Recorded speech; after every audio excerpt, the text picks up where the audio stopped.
पहली बार 4 बरस होने को आ रहे हैं, पहली बार आरएसएस ने कुछ सवाल उठाए हैं, वह भी सरसंघ चालक ने। सुनिए जरा। पहले जेब में बटुआ रखना पड़ता था और बटुए में पैसे रखने पड़ते थे।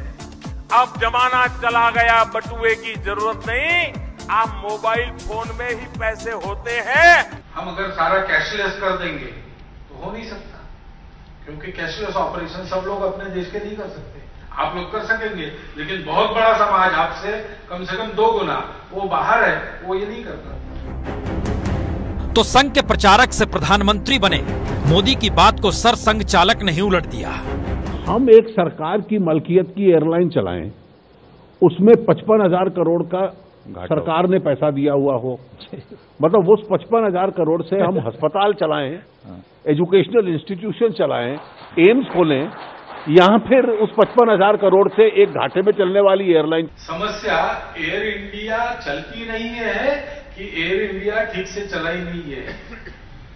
अगर ठीक से चलाई नहीं ये है तो एयर इंडिया को ठीक से चलाने वालों को दे दीजिए, वो भारत का हो, क्योंकि अपने आकाश पर अपना प्रभुत्व किसी भी देश को मंजूर नहीं छोड़ना है।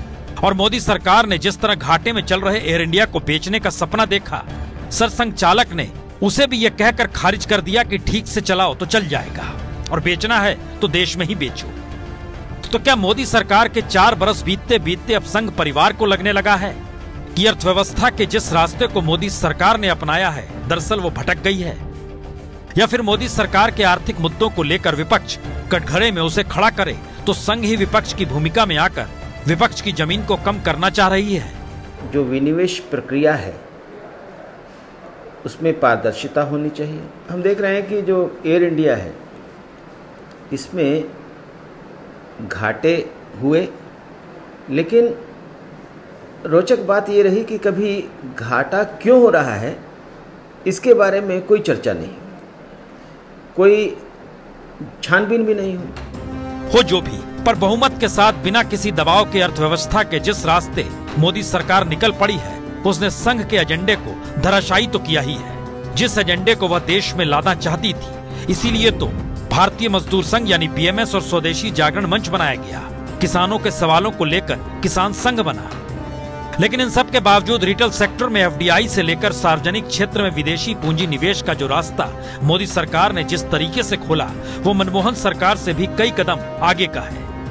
और संघ के सामने संकट यही है कि वो अपनी ही सरकार का विरोध कैसे करे। पर जिस तरह घोटालों से घिरी मनमोहन सिंह की इकोनॉमी को लेकर 2012-13 में सवाल उठ रहे थे और जनता त्रस्त थी, उसी अंदाज में अगर घोटाले रहित मोदी सरकार को लेकर, अगर किसान, बेरोजगारी और बैंकिंग सर्विस तक को लेकर सवाल उठ रहे हैं और जनता त्रस्त है, तो फिर संघ क्या करे? यूं राफेल डील को लेकर कांग्रेस कैसे हमलावर है यह भी नजर आया।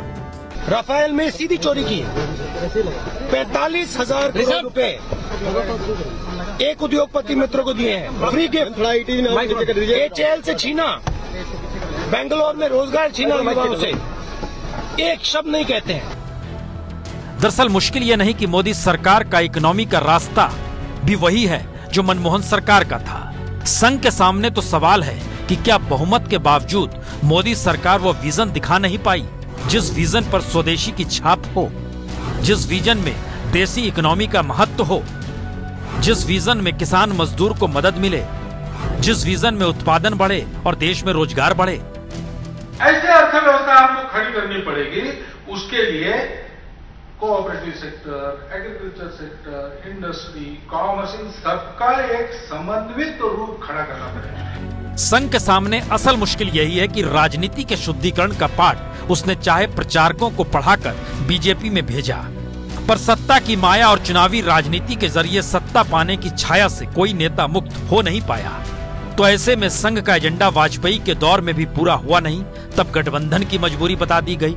अब बहुमत है तो सत्ता गंवाने की मजबूरी बताकर संघ को शांत किया जा रहा है, पर कब तक?